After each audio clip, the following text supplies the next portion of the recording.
É um prazer estar aqui com vocês nessa noite. Boa noite a todos aí de Campo Grande. Adoraríamos estar juntos aí fisicamente. Esperamos que em breve, né, Ana? Já está chegando a hora. Acho que ano que vem já dá, se Deus quiser. Ah, Nessa noite eu vou falar um pouquinho na esteira do que o Marcelo falou. A minha palestra tem bastante coisa que vocês vão lembrar do que o Marcelo falou até agora. Ah, E eu quero falar hoje de uma perspectiva mais pessoal, da minha experiência, né? Talvez seja uma palestra mais light, mais na categoria de conselhos de alguém que tem trabalhado nessa interação entre fé e ciência há algum tempo, principalmente na interação, na interface entre igreja e academia, ou universidade. Bom, então meu título aqui é uma brincadeira, vocês vão entender por quê, mas eu quero falar sobre a monotonia que às vezes impera na interação entre fé e ciência. Vocês vão falar, mas peraí, a BC2, eu estou entrando nesse negócio agora, não tem nada de monótono, é legal pra caramba, é super divertido. Mas vocês vão entender o que eu quero dizer com a monotonia, um único tom nessa discussão. Então, como eu disse, eu sou um professor universitário e sou membro de uma igreja presbiteriana aqui em São Paulo. E nessa interface entre vida na igreja, né, com um pouco de pastoreio aí, né, no meu ministério, e na Universidade de São Paulo, como docente, acaba tendo aí um palco no meio do caminho que é a ABC2. O que eu quero dizer com isso é o seguinte: muitas vezes a gente precisa se fazer embaixador de um lado e depois embaixador no outro. Então quem está mais ou menos com a ABC2 está aí no meio do caminho, atravessando essa ponte toda hora. E às vezes você vai ter que pastorear a sua igreja, especificamente na interação entre fé e ciência, seus irmãos de igreja. Outras vezes você vai ter que dar testemunho na universidade, na academia ou como cientista. Então tem aí um agente duplo, né? Duplamente infiltrado, mas é alguém que está aí no meio do caminho. Bom, é dessa experiência de quem está no meio do caminho que eu queria tirar alguns conselhos para nós todos nessa noite. Eu vou falar muito mais no nível de conselhos e alguns deles eu não vou conseguir justificar o porquê, ok? Não tem assim um fundamento teórico muito profundo, não. É conselho baseado na experiência, é bastante empírico aqui. Mas a repetição da experiência mostra que existe um padrão aí e um fundamento, né, de verdade. E eu também quero falar no espírito de Efésios 4,16, falando dentro de casa.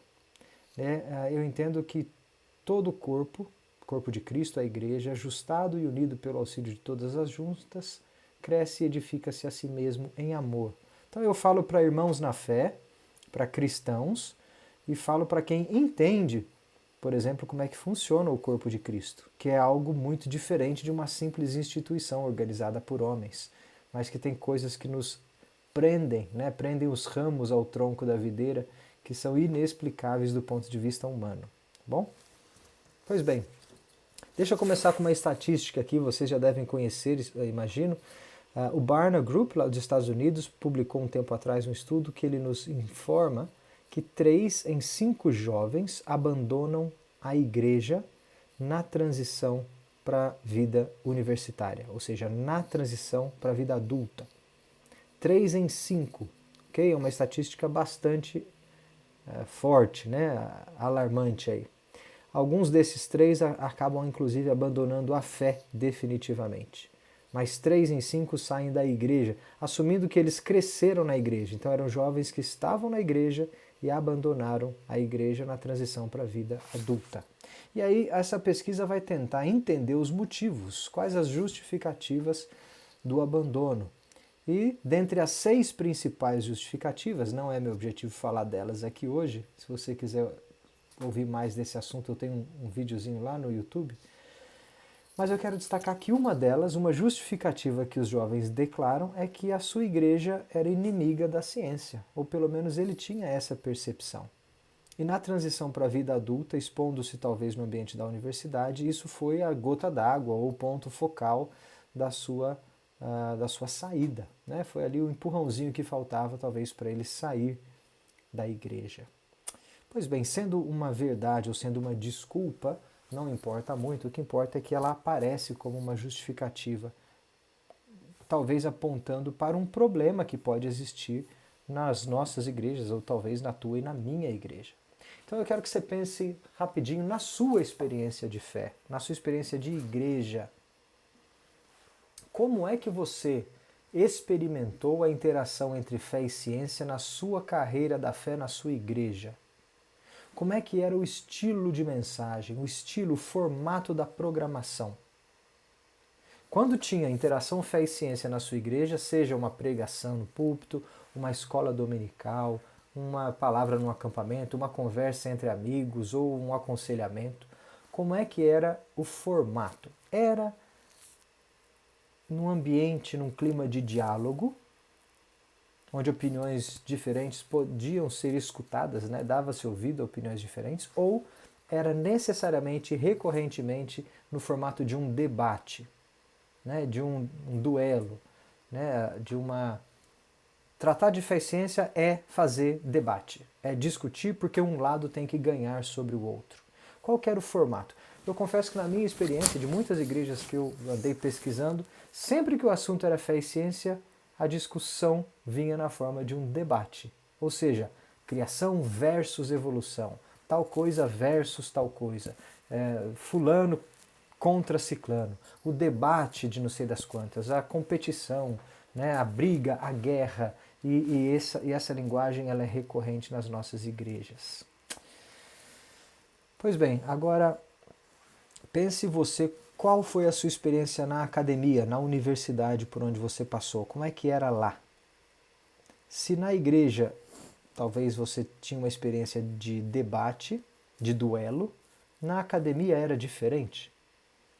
Você tinha palco para que a religião ou o cristianismo também tivesse voz genuína na academia?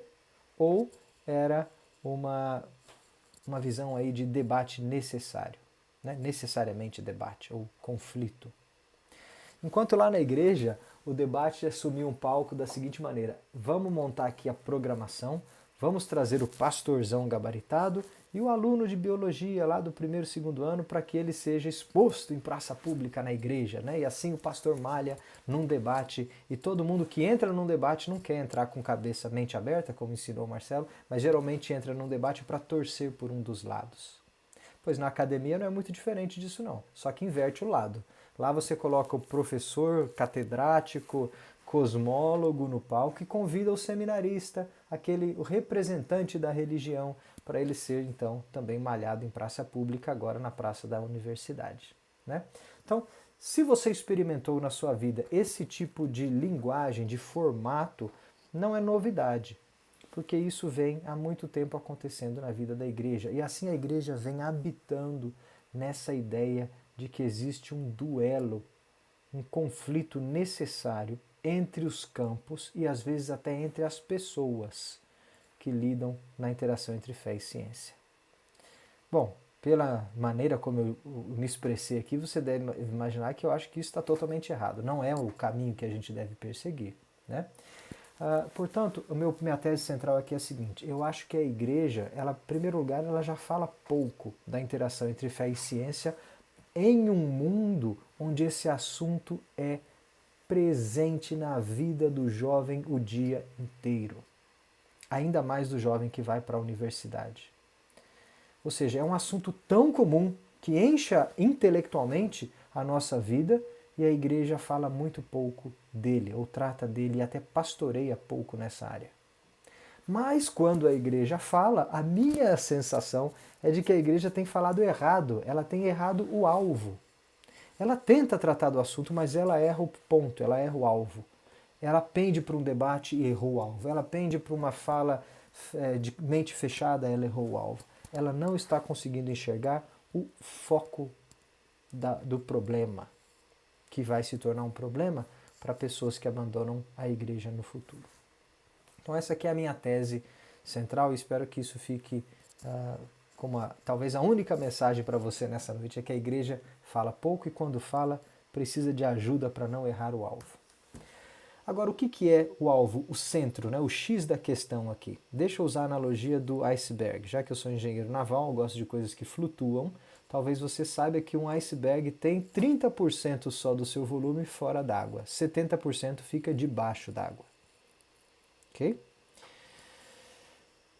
Pois bem, o que eu chamo aqui de fora d'água, a pontinha do iceberg, são aqueles pontos polêmicos da interação entre fé e ciência. Sabe aqueles pontos polêmicos que todo mundo quando pensa em fé e ciência lembra deles? Aqueles lá, você sabe quais são? Aqueles. Então, isso é o que a gente vê fora d'água. Talvez sejam aqueles que a sua igreja falou na sua infância, na sua juventude. Talvez seja esses pontos que a academia gosta de trazer à tona toda hora. Os pontos que estão na superfície, fora d'água, escondem um mundo debaixo d'água, que é muito maior, muito mais profundo, que a igreja, nem a academia, mas estamos falando para a igreja aqui hoje, não está enxergando, não está acessando e muito menos tratando. E na minha opinião, o que está debaixo d'água é muito mais importante daquele que aparece na superfície. Ok?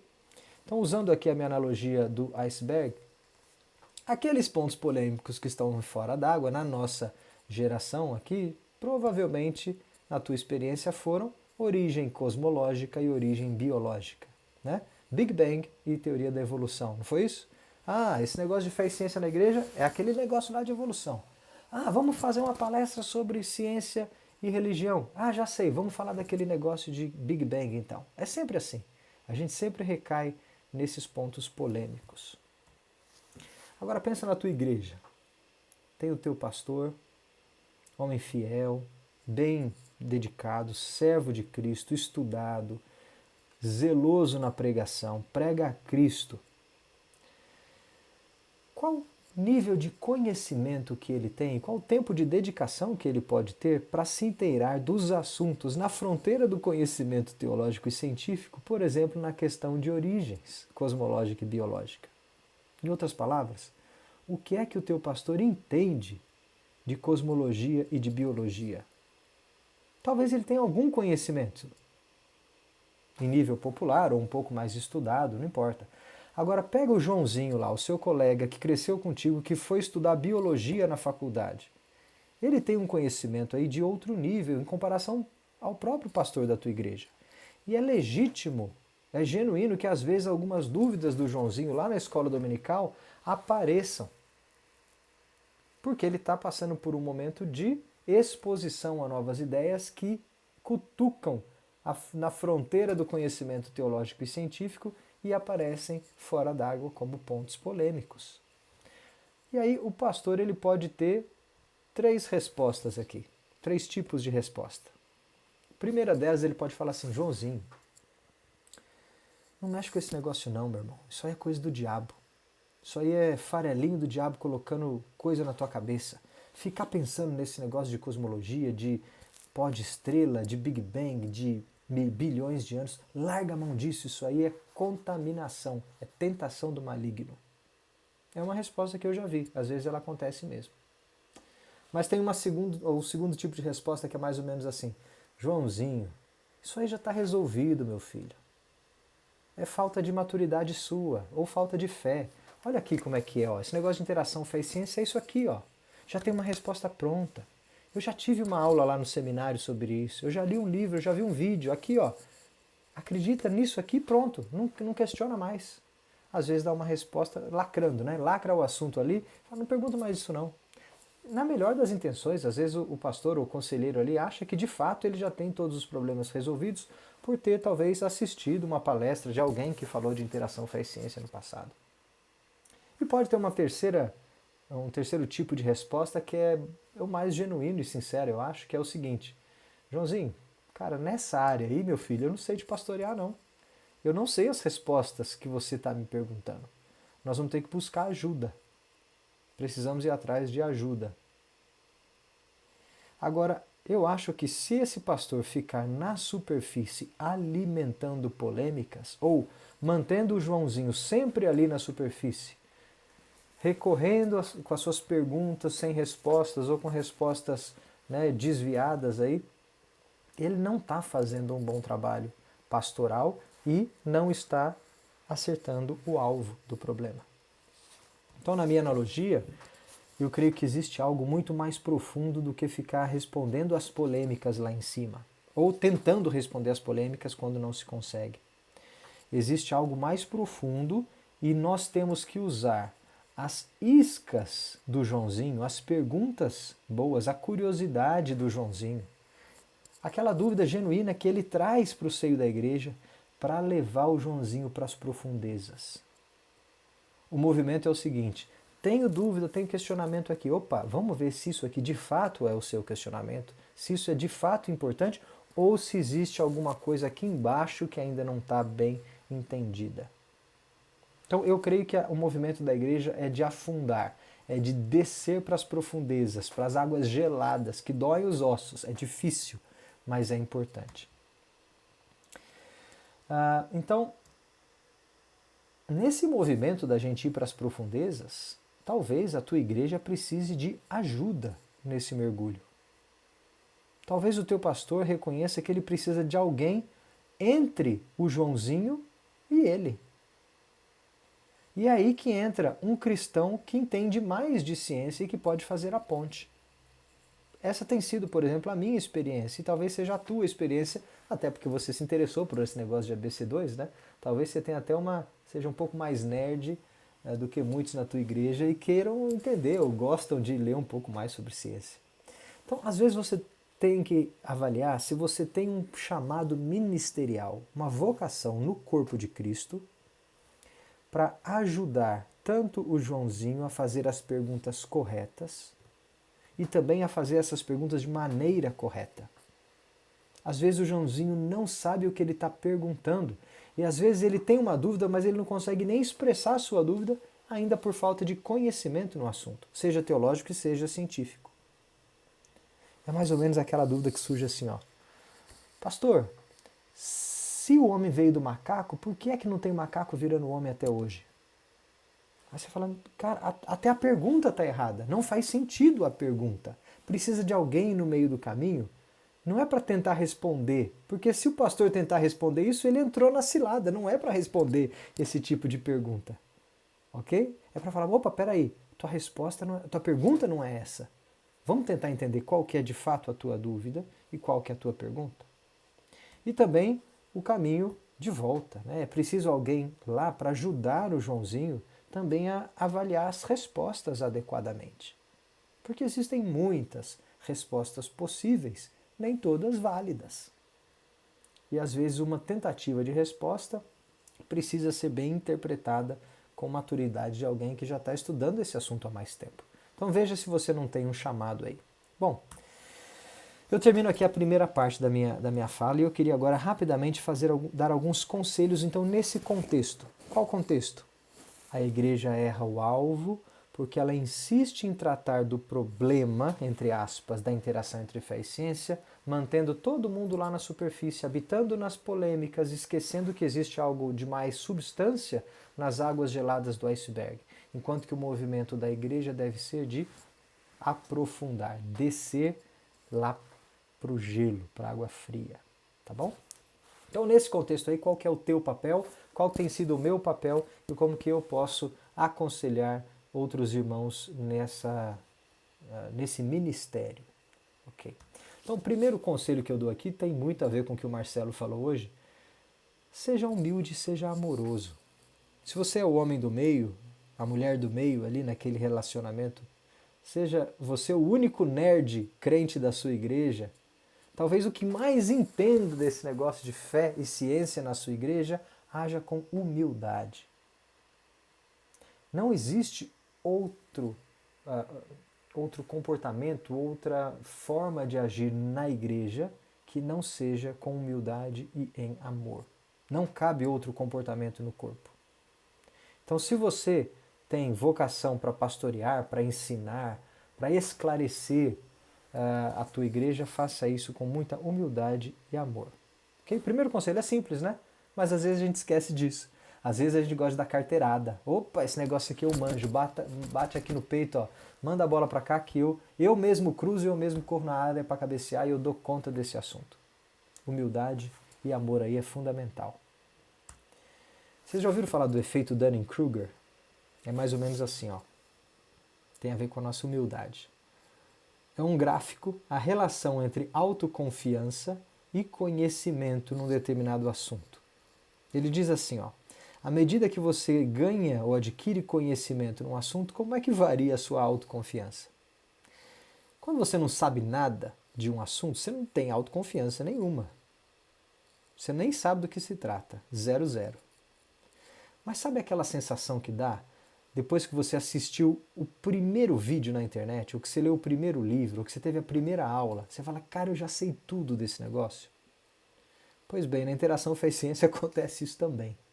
Sabe quando você já leu aquele primeiro folheto que deu todas as respostas? Você fala, meu, eu já resolvi esse problema de fé e ciência. Minha autoconfiança está lá em cima. Só que você tem que passar desse pico. Vai estudar um pouquinho mais. E quanto mais você conhece do assunto, você percebe que o negócio é mais complicado do que você imaginava. Aí você vai fazer um doutorado em ciências, por exemplo, você vai perceber, cara, eu nunca vou entender esse negócio não. É mais difícil do que eu concebi a minha vida inteira. É aquela ideia do aluno de graduação parece que sabe muito mais do que o doutorando, né? Porque é o ego inflado. Depois você vai fazer um pós-doc, você vai perceber, opa, já está começando a fazer sentido. Até que você vai um dia cruzar com o Alistair McGrath da vida aí ele vai falar, cara, confia em mim que esse trem aí é complicado mesmo. Então, estuda um pouco mais, avança um pouquinho mais para ver se a tua autoconfiança não muda. E às vezes muita gente está dando conselhos e exortando porque parou aqui, ó. Agindo então sem humildade e com a autoconfiança inflada. Gente, claro, isso aqui é uma brincadeira, é o prêmio Ig Nobel lá de 2000, né? É uma brincadeira com... Mas tem um fundinho de verdade aí e tem até uma relação de autoconfiança com pouco conhecimento que nós temos. Segundo conselho, estude, estude e estude. Por quê? Tem muito conhecimento aí fora que você ainda não conhece. Não dá para parar no primeiro livrinho, ou no primeiro folheto, ou nem no primeiro curso da BC2. Não é uma palestra de seminário local que vai te resolver todos os assuntos e vai te qualificar para sair aí dando carteirada na Interação Fé e Ciência. Não é assim que funciona. Então, como o Marcelo falou hoje, é uma carreira intelectual que vai sendo construída pela vida inteira. Uma vida inteira pela frente. Terceiro conselho, mente aberta. Olha aí, amplie os seus horizontes. Amplie o seu horizonte de ideias. Desenvolva aquela visão periférica. Porque nessa interação entre fé e ciência, provavelmente, se você é igual eu, você cresceu numa mesma igreja, você teve aula com os mesmos professores, talvez você foi pastoreado pelo mesmo pastor a vida inteira. Então, aquilo que talvez você conheça é a visão de um peixinho dentro de um aquário, só que existe um oceano lá fora. Não estou criticando nem falando mal, não sei a qualidade teológica da tua igreja, mas só estou dizendo que nesse mundo aí fora existem outras visões boas e ruins. É importante você tomar conhecimento delas. Até para poder avaliar se a tua visão, ou aquela da tua igreja, ou o teu aquário, está de fato fazendo sentido. É um bom aquário para se viver. Então amplie os seus horizontes, desenvolva a visão periférica e saiba que existem outros crentes num oceano lá fora. E não tem só crente na tua igreja ou na tua denominação. Ao mesmo tempo, você tem que reconhecer os domínios e os limites do conhecimento. Tanto a ciência quanto a fé cristã, elas são limitadas naquilo que elas conseguem compreender. A ciência apenas se debruça sobre o mundo natural, ela não pode fazer afirmações fora do mundo natural. Não adianta perguntar para ela coisas do espiritual que ela não tem condições de responder. A mesma coisa, a fé não foi feita para nos dar respostas científicas do funcionamento do mundo. Ela tem outro alcance, ela tem seus próprios limites. Não adianta eu, por exemplo, querer fazer um exercício espiritualizado de abrir a Bíblia e procurar informações sobre a molécula da água. Não está lá, nem nunca estará na experiência de fé de alguém. Está na sua experiência de vida, entendendo o funcionamento do mundo natural. Hoje qualquer criança, meus filhos de 6 anos, sabe que a água é H2O. Mas há 200, 300 anos atrás, ninguém sabia disso. É uma novidade científica para eles. Dá licença. Ao mesmo tempo, reconheça que nós, seres humanos, também somos limitados no nosso conhecimento. A gente não vai dar conta de saber tudo o que existe no mundo.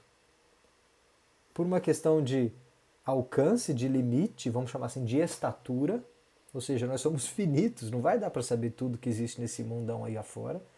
E por questão de tempo, né, gente? A gente vive aí malemar no máximo uns 80 anos. Você hoje provavelmente sabe muito mais de física do que Isaac Newton sabia na época que ele estava vivo. Então, nós somos limitados em tempo e também em estatura de conhecimento. Então aguenta as pontas aí, não dá para saber tudo. E morrer com dúvidas, descansar na dúvida é importante, porque a gente reconhece o nosso próprio limite. Você não vai conseguir limpar todos os problemas, limpar todas as dúvidas. Não. E muita gente antes de você morreu com boas dúvidas, que hoje não são dúvidas para você, mas eles morreram com elas, né? Então reconheça aí os nossos próprios limites e descanse neles, fica tranquilo. Estude também outras áreas e outros autores. Nesse campo de interação fé e ciência, o espírito nerd é o que manda. Querendo saber, o nerd gosta de tudo, não é? O nerd, eu sou engenheiro, mas eu adoro ler coisa de biologia, eu adoro ler coisa de física, eu adoro ler direito não, mas algumas outras áreas eu gosto, né? Então o nerd geralmente gosta de tudo, aproveita isso, estude outras áreas. Os insights às vezes virão de áreas ortogonais à tua especialidade. O mesmo conselho eu dou para os meus alunos de pós-graduação. Eu falo, cara, você quer avançar na carreira científica? Vai assistir seminário de outras áreas. Assistir seminário só da tua área não traz nada de novo. São os mesmos métodos, as mesmas pessoas. Vai lá na física e assiste um seminário que você não conhece nada do assunto. Talvez você vai trazer um método matemático novo para resolver o teu problema de pesquisa. É mais ou menos assim. Saia um pouco da tua linha.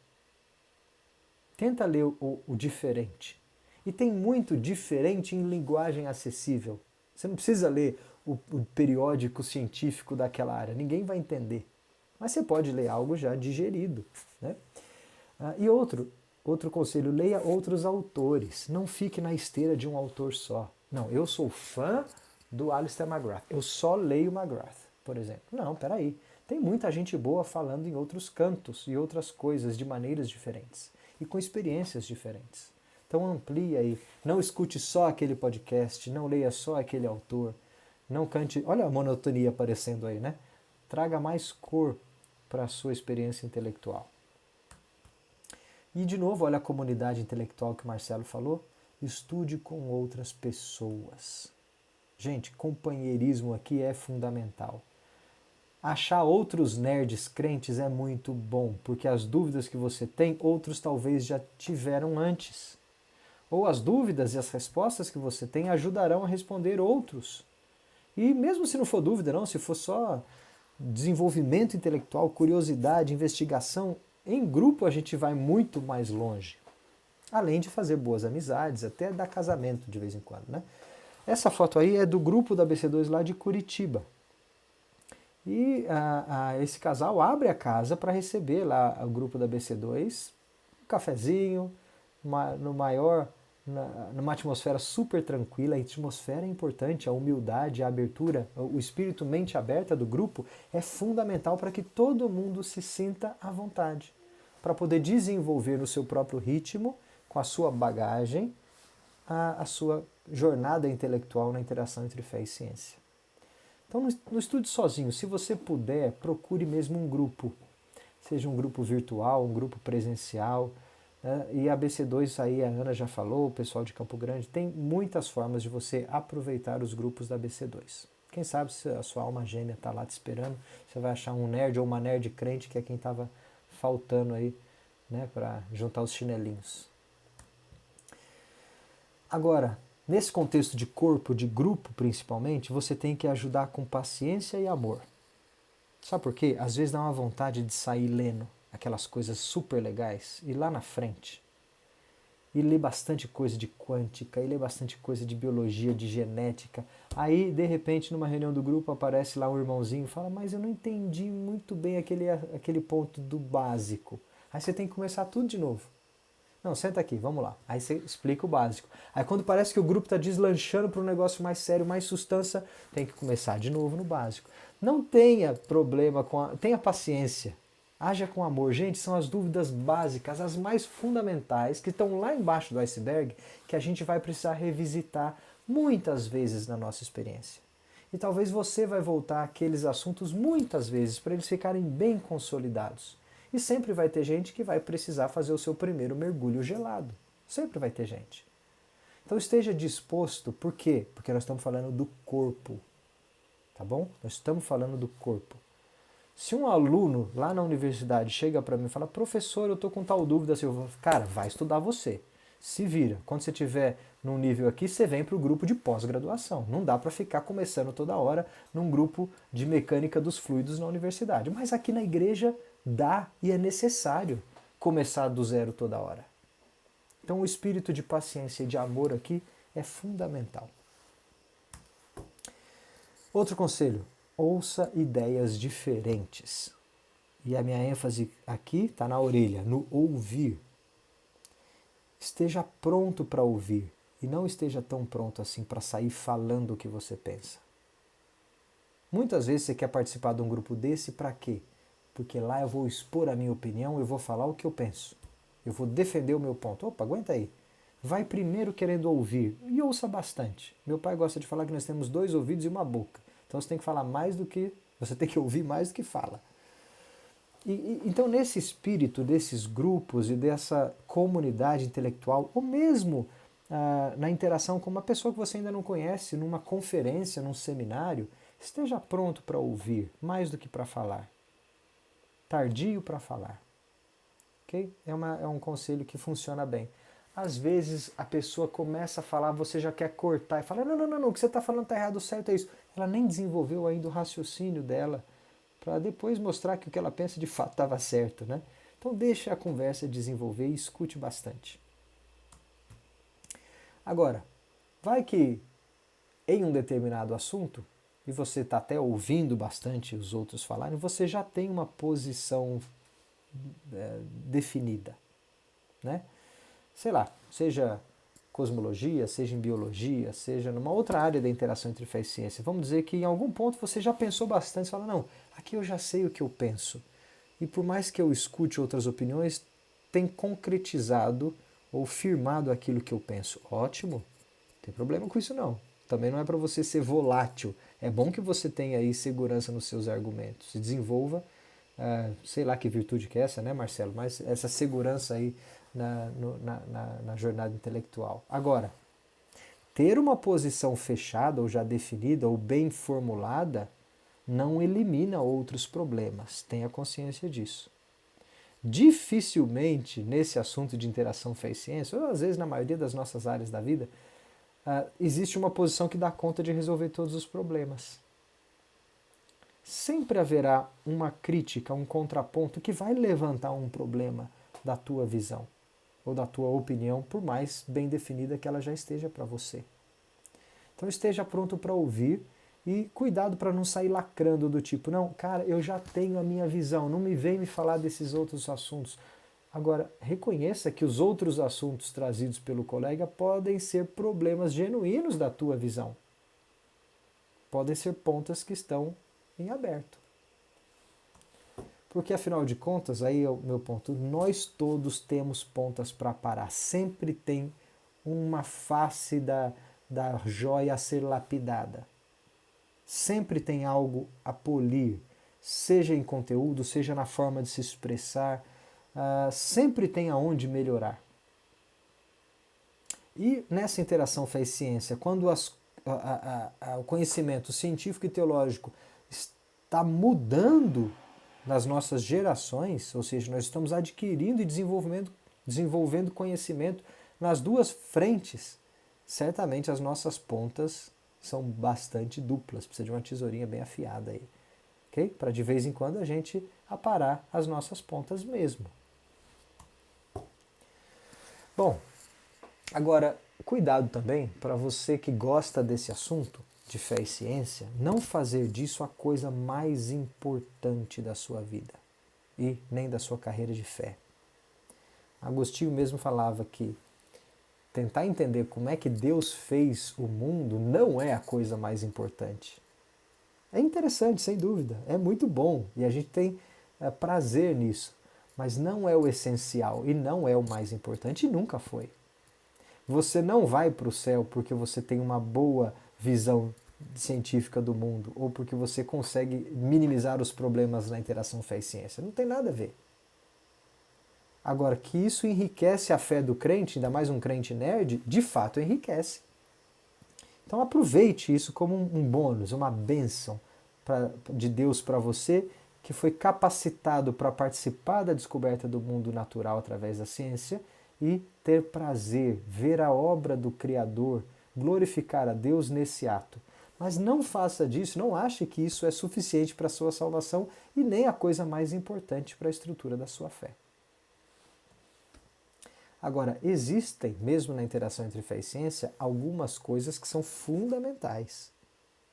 Você não pode abrir mão delas. Tem coisas aí que são basais, né? São os pilares da nossa interação entre fé e ciência. Então esteja pronto para identificar aquilo que é fundamental e construa a sua interação fé e ciência sobre bases sólidas. Se tem argumentos vazios, falhos, frágeis, lá na essência, teu castelinho de fé e ciência vai desmoronar uma hora. Então esteja pronto para sempre revisitar as bases, aquela manutenção preventiva. Peraí, e aquele negócio lá na essência? Como é que eu enxergo a natureza? Como é que eu me relaciono com a natureza? A natureza revela o que de Deus? Como que eu adquiro conhecimento? Isso tudo é tão fundamental e está lá na essência que eu acho que você deve fortalecer essas bases antes de sair construindo modelos mais ousados lá nos andares de cima da tua favelinha intelectual. Então, lembre-se das bases e não menospreze uma base sólida. Por isso que eu acho que às vezes a igreja erra também o alvo aqui. A igreja sai querendo construir debates lá em cima no terceiro andar. Só que o palco dela ou da academia estão ali nas palafitas, já bem podres e quase que desmoronando. Agora, não reduza a interação entre fé e ciência a apenas evolução e Big Bang. Se a tua igreja fez isso a tua vida inteira, não faça você o mesmo erro. Por mais legal que seja estudar a teoria da evolução e Big Bang, origens é o grande problema, talvez, ou a grande polêmica, não faça da interação entre fé e ciência apenas 2 ovos fritos. Não é só isso. Tem mais coisa na mesa. Estudando o assunto, você vai descobrir o que é que tem debaixo d'água. Saia lá da polêmica do iceberg e vem conhecer o que é de mais interessante e mais profundo. Não viva só se alimentando de evolução e Big Bang. Ninguém vive só de ovo frito. Então, às vezes me dói no coração toda vez que uma igreja, vamos falar de fé e ciência. De novo aquele negócio lá, de criação versus evolução. Vamos falar de fé e ciência. De novo, é Darwin versus não sei quem, é fulano versus não sei quem. É o debate do milênio, é o debate da década. É sempre a mesma linguagem, como se interação entre fé e ciência fosse só aquilo. E, quer saber? Nem é o mais importante, nem é o mais interessante. É super legal para alguns falar de evolução e Big Bang, mas eu creio que não é o fundamental, não está nos pilares da nossa interação fé e ciência. É a cerejinha do bolo, é a parte de fora do iceberg. Eu adoro o ovo frito, gente, mas ninguém vive só de ovo frito todo dia. A gente precisa ir para as profundezas. Então você pergunta, tá bom, então Gustavo, o que é que você acha que está debaixo d'água então? Você está falando tanto das profundezas, do importante, do alvo. Olha, não dá para falar hoje. Por quê? A gente vai precisar de umas outras horas aí para tentar sistematizar, e eu ainda estou fazendo esse exercício, eu acho que ele não vai ter fim, de entender o que é mais fundamental. Na palestra de amanhã eu vou falar um pouco disso. O que é que eu acho que está debaixo d'água? Alguns aspectos que eu acho que estão embaixo d'água. Mas hoje eu não vou falar deles aqui. Eu só quero que você saia entendendo que, na minha opinião, existe algo mais importante debaixo d'água e que a igreja tem esquecido. Tá bom? Pra você ter uma ideia, essa aqui é uma foto da minha parede, bem aqui na minha frente. Eu adoro post-its. E aqui é uma tentativa minha de sistematizar aí uma sequência de leitura, né, livros na interação entre fé e ciência. A maioria desses livros são publicados aí pela ABC2, os que estão em amarelo, né, com as nossas parceiras editoriais. Alguns outros ainda estão aí na vontade para a gente, quem sabe, publicar um dia, traduzir para o português. Agora, se Big Bang, ou por exemplo, se evolução é tão central, é tão importante na interação fé e ciência, deveria aparecer em quase todos os livros, né? Ou pelo menos naqueles livros principais ali, ó, nos centrais. E dá para ver na minha figura aí que tem uma espinha dorsal, né, de leitura. Eu começaria lendo lá de cima, se alguém perguntar, o que eu leio primeiro? Eu recomendaria, começa aqui, vai para esse e tal. Quer saber onde que aparece exclusivamente evolução? É aqui embaixo, ó. Tem uma porçãozinha de livro ali que de fato vai tratar do problema da evolução. Mas eu nem colocaria na frente para recomendar alguém que começasse a ler por ali, porque tem algo muito mais fundamental na espinha dorsal dessa jornada de conhecimento. Lógico, esses outros três que eu achurei aqui em cima, eles tratam do tema de evolução, mas não são livros sobre evolução. Aqueles ali de baixo são, de fato, livros sobre a interação entre fé cristã e teoria da evolução. Mas meu ponto aqui é o seguinte, mesmo na literatura que nós temos disponível nos 5 anos de ABC2, não é a ênfase central e nem a mais importante. Esse livro que a Ana falou, por exemplo, do Alistair McGrath, aí do Fundamentos para o Diálogo, esse está na espinha dorsal aqui para mim, não está aqui embaixo. Tá bom? Então, para terminar essa parte, não se alimente apenas de polêmicas. Eu sei que é legal debater evolução e Big Bang, e é importante avançar nesse assunto, nesses assuntos polêmicos. Mas não se alimente só disso. Estude, conheça coisas diferentes. Vai ler os fundamentos e construir as suas bases sólidas. A gente precisa de mais sustância. Ninguém vive só de ovo frito.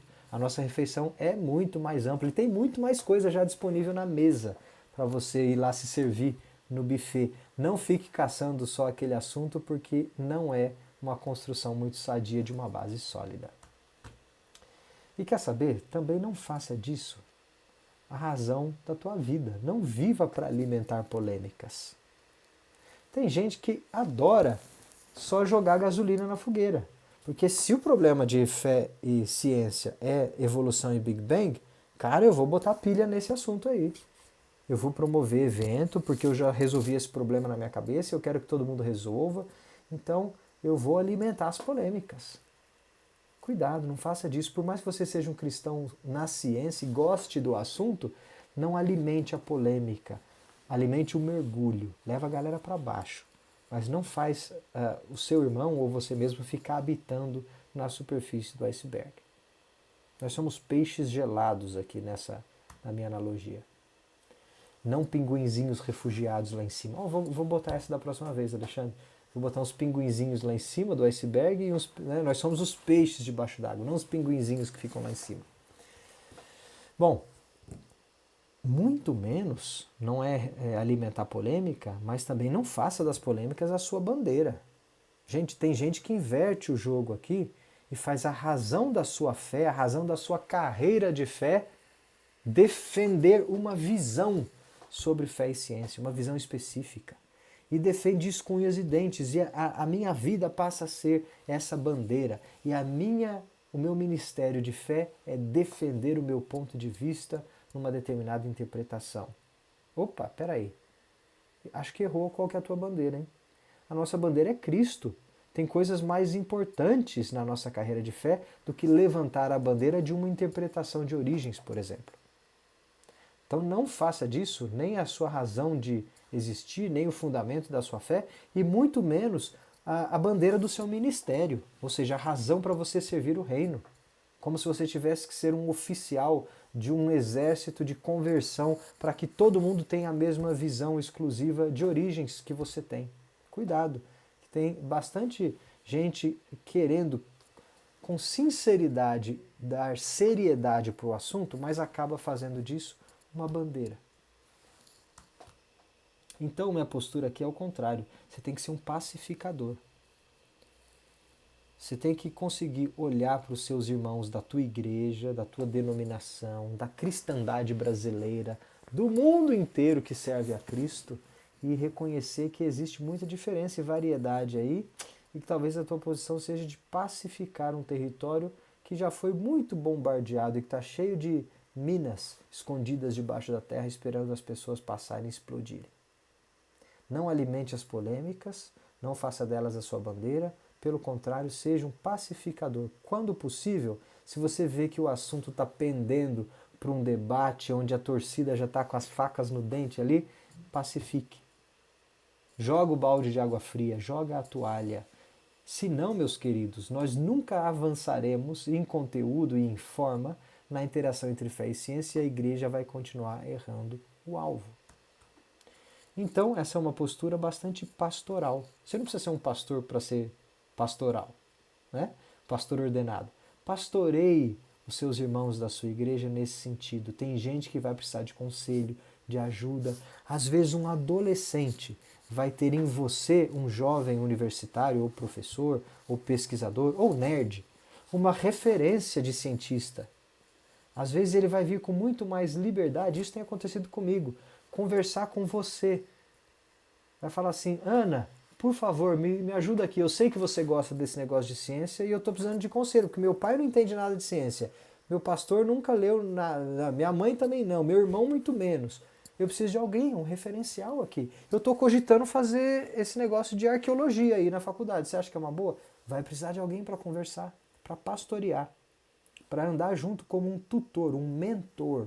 E as nossas relações de mentoria são fundamentais aqui nessa área, tá bom? Resumindo, meus queridos, estou terminando, viu, Ana? Já são 10 horas. Resumindo, é isso que eu quero dizer com a minha brincadeira aqui. Não faça da interação entre fé e ciência um samba de uma nota só.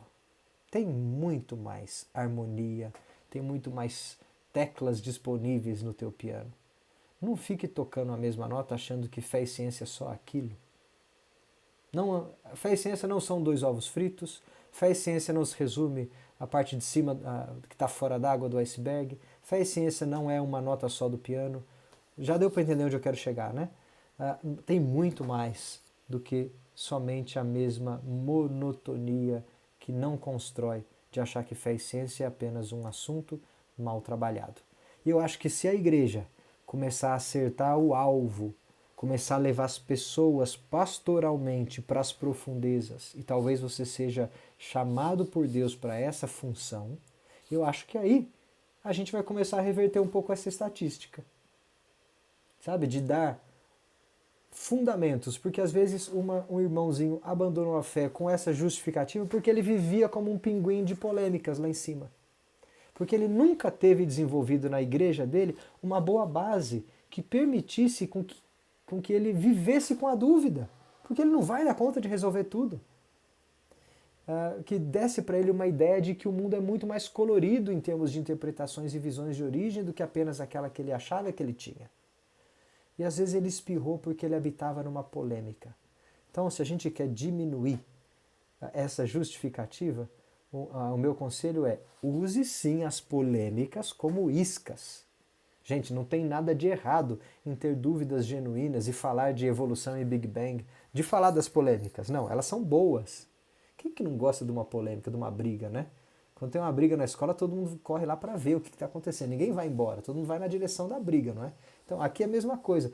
Use a polêmica para atrair as pessoas, mas leve elas para baixo. Leve elas para as profundezas.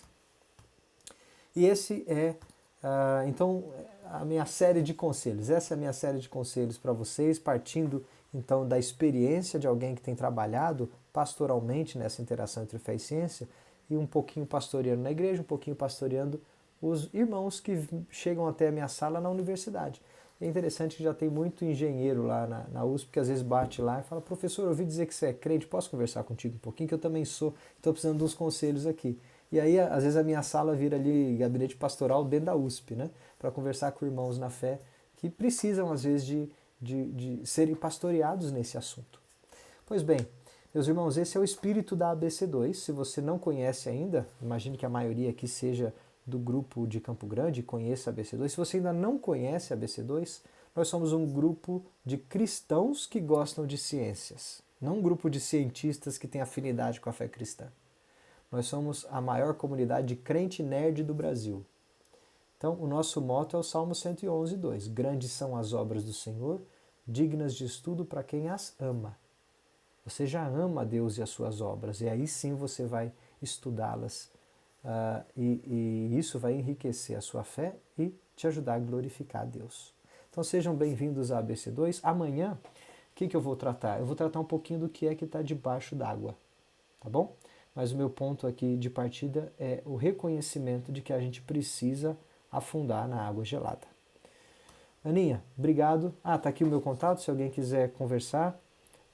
Tem bastante coisa no canal do YouTube, que eu nunca fui de canal de YouTube, agora de repente na pandemia a gente começa a gravar o que fala, né, Ana? Então tem algumas coisas lá, se você tem mais interesse naquela pesquisa do Barna e tudo mais, pode seguir lá no YouTube, é só procurar Gustavo Assi, deve achar facinho, tá bom? Aninha, devolvo a palavra, obrigado pela atenção, turma, estou à disposição.